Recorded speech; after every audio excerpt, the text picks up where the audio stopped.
If quantity xy squared equals x squared y squared, is quantity x plus y squared equals x squared plus y squared?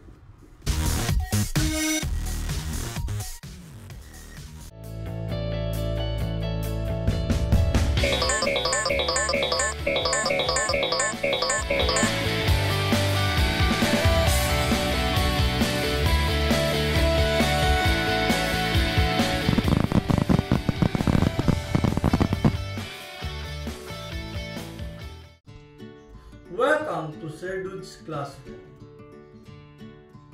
Kung ikaw ay hindi pa isang subscriber ng channel na ito at ngayon ka lang nadalaw dito, naisa na kitang invite na i-click ang subscribe now na makikita sa screen or yung subscribe button na makikita sa kanang bahagi ng screen. Please click also the notification bell so that you will be notified every time I upload a new video. And please lang, pakisama na rin i-like ang or i-click ang like button. Sa aking mga dati ng subscriber, maraming salamat sa patuloy na suporta, maraming salamat sa patuloy na panunood ng mga videos sa channel na ito. Our topic for today is about special products. This is the second part already. The first one is the FOIL method. Meron tayong video niyan. Kung gusto nyong panoorin, hanapin nyo na lang sa Sir Dude's Classroom. Itong second part ay square of a binomial. So, paano ba mag-square ng binomial? So, merong 3 steps to square a binomial. So, first step, square the first term. Second step, multiply the two terms and double the product. Huwag kalilimutan yung double the product ha. Most students dito nagkakamali. Hindi nila dino-double, hindi nila tina-twice, no? Yung product ng two terms. Then, sa third step ay square the last term. So, ayan. Ayan ang 3 steps on squaring a binomial. Square the first term, multiply the two terms and double the product, and square the last term. Meron tayong model niyan. Ito yung model 1. Ayan ang model 1. Quantity x plus y squared. So, ang first term ay x, ang second term or last term ay y. So, sabi, first step, square the first term. So, square natin yung x. Ayan. Then, multiply the two terms. Multiply natin yung x and y. Ayan. And, double the product. And then, third, square the last term. The last term is y. Square natin si y. Then, simplify natin. X times x is x squared. Then, 2 times x times y is 2xy. Pero in this case, maglalagay tayo ng sign na positive. Ayan. Positive 2xy. Kasi pag nire-write natin sila, kailangan merong operation. So, yung positive, yun yung magiging operation, magiging plus. And then, yung y times y is y squared. So, maglalagay din tayo ng positive para mayroon din operation. Ayan. Plus y squared. So, pag dikitin na lang natin yung mga sagot. Ayan. So, ayan. Iaakyat na lang natin. X squared plus 2xy plus y squared. So, this is the square of quantity x plus y. So, yan yung first model natin. Kapag positive ang signs ng binomial, lahat ng terms positive. No? By the way, class, ini-expand natin ito ha. Ini-expand natin yung squaring of a binomial. Hindi natin sinisimplify. Ini-expand natin. Okay, let's go to the second model. The second model is quantity x minus y squared. So the first term is x and the second or last term is negative y. So huwag kalilimutan yung last term negative y. So sundin natin yung 3 steps. Square the first term, x squared. Multiply the two terms, so x times negative y. Ayan, x times negative y. Then double the product. So times 2. And then square the last term. The last term is negative y. So square natin sa negative y. Ayan. Then simplify natin. X times x is x squared. 2 times x times negative y is negative 2xy. And then, negative y times negative y is positive y squared. So, i-reconnect na lang, i-connect na lang natin yung mga product sa pagdikit-dikitin natin. Ayan. So, the expanded form of x, quantity x minus y squared is x squared minus 2xy plus y squared. So, yan yung pangalawang model natin. Kapag minus, kanina plus lahat ng terms positive. Kapag minus, yung middle term or second term ay minus or negative. I prepared some examples on squaring a binomial. Example number 1.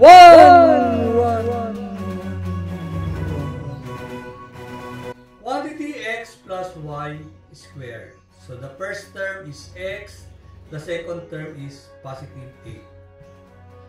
So let's square the first term. Ayan. Then, second step, multiply the two terms, x times 8. And then, double the product. And then, the last term, the third step, square the last term. So, the last term is positive 8. Square natin si 8. Ayan. Tapos, simplify. X times x is x squared. 2 times x times 8 is 16x. So, maglagay tayo ng positive, no? Positive 16x. And then, 8 times 8 is 64. Maglagay din tayo ng positive 64. Para pag pinagdikit-dikit natin sila, may mga operations. Ayan. So, the expanded form of quantity x plus 8 squared is x squared plus 16x plus 64. That is example number 1. Example number 2.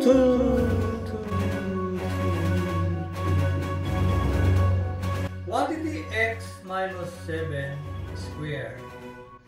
So the first term is x, the second term is negative 7.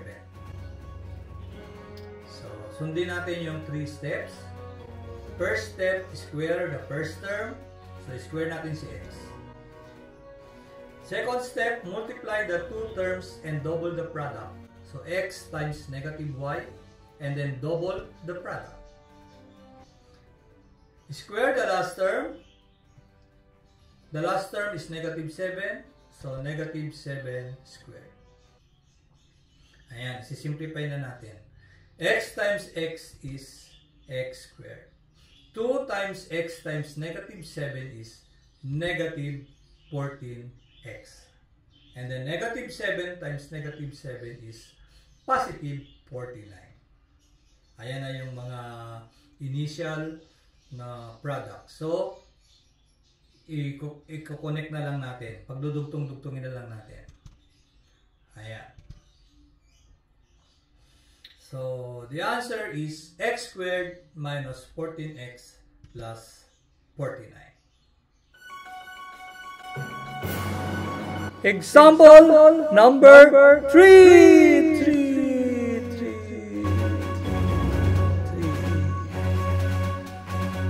Quantity 4x plus 10 squared. So the first term is 4x, the second term or the last term is positive 10. So let's follow the 3 steps. Square the first term. So ang first term ay 4x. I-square natin si 4x. Multiply the two terms, 4x times 10. And then double the product. Square the last term is 10. I-square natin si 10. Simplify na. Quantity 4x squared, isi-simplify natin to using applying the power of a product rule. So we will share the exponent to the factors inside the grouping symbols. So 4 squared x squared. And 4 squared is 4 times 4. The product is 16. And then x times x, this is x squared. So quantity 4x squared is equal to 16x squared. Then 2 times 4 times 10 is 80. Then, sama natin si x. Magiging positive 80x. And then, square ng 10 is 100. This is 10 times 10, ha? Hindi yan 10 times 2. 10 times 10. And the product is positive 100. So, pagdikit-dikitin na lang yung mga sagot. So, the expanded form of quantity 4x plus 10 squared is 16x squared plus 80x plus 100. Example number 4.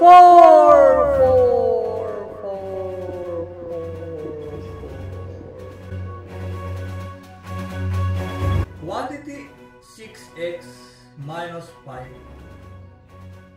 squared. The first term is 6x. The second term or last term is negative 5. So let's follow the 3 steps in squaring a binomial. So first, square the first term. The first term is 6x. Square natin si 6x. Then, multiply the two terms. 6x times negative 5. And double the product. Square the last term. The last term is negative 5. So, ayan. Simplify.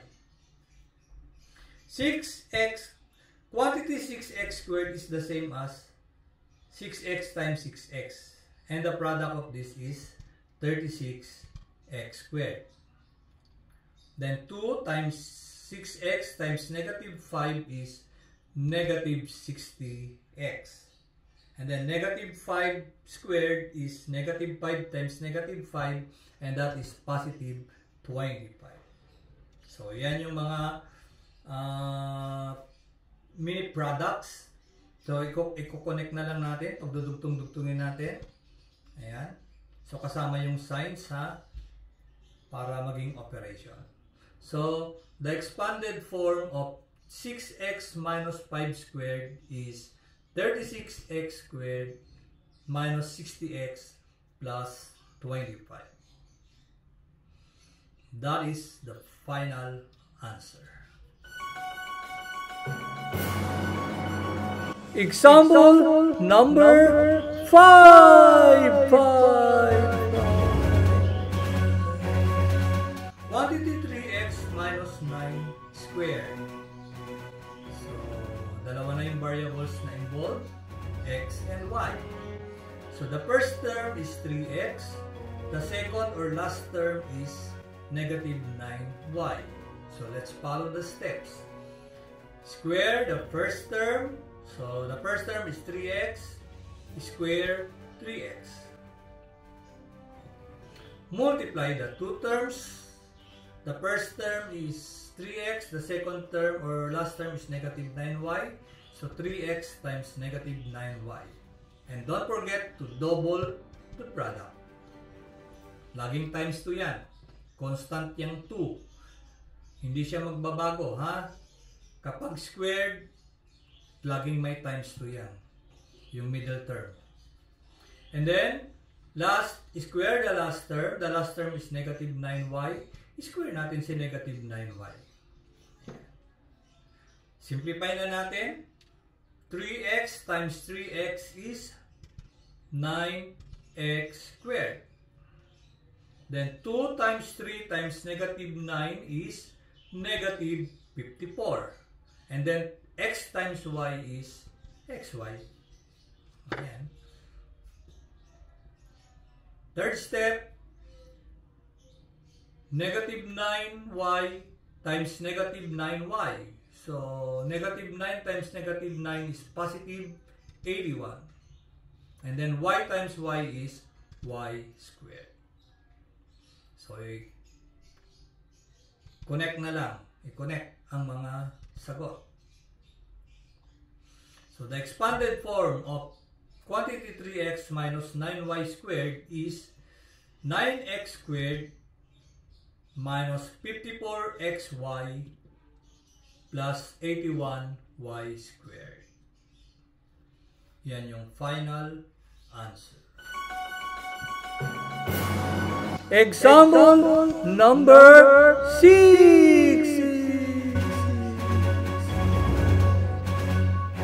Quantity 4x cubed plus 5y to the 4th power squared.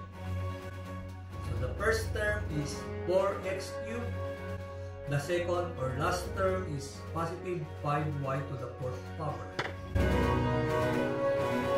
Square the first term. The first term is 4x cubed.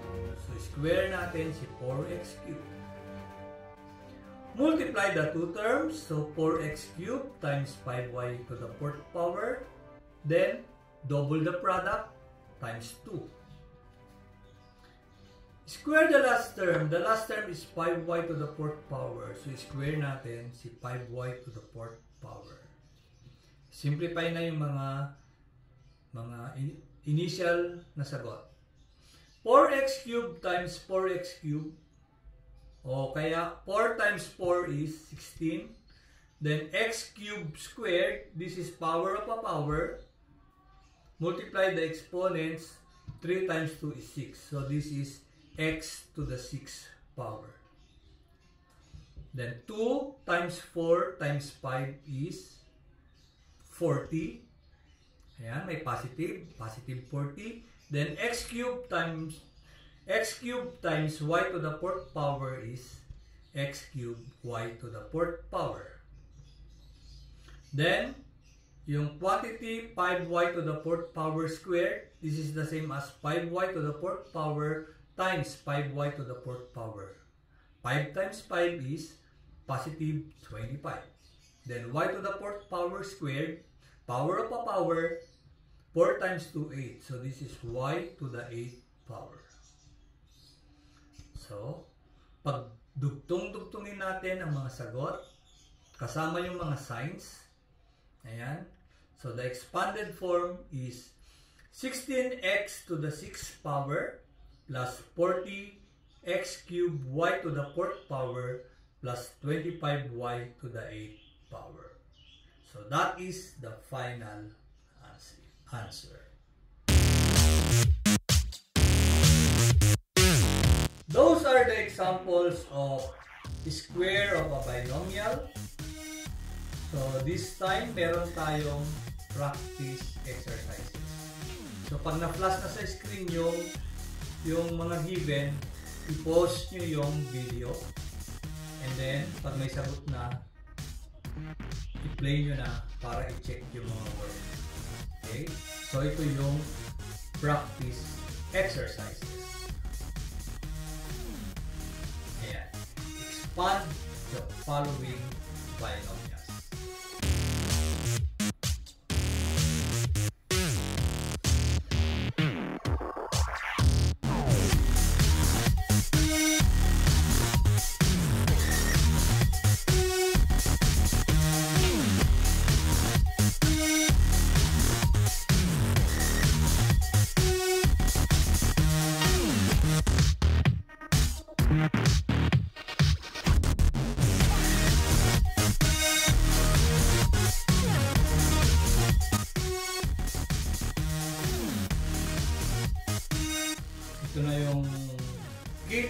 reflection, check your work. Ayan. So, 5 items lang yan.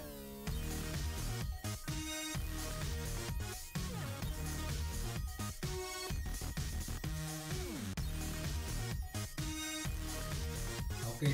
Kung mali ang sagot nyo, examine nyo, no? Kung saan kayo nagkamali. A wise man learns from his own mistake. Ayan. Kung wise ka, matututo ka doon sa mga pagkakamali mo.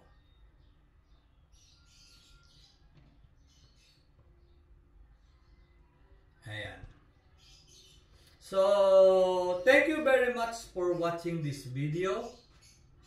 This is Sir Dudsnik Daw saying, a wise man learns from his own mistakes, but a wiser man learns from the mistakes of others. Goodbye!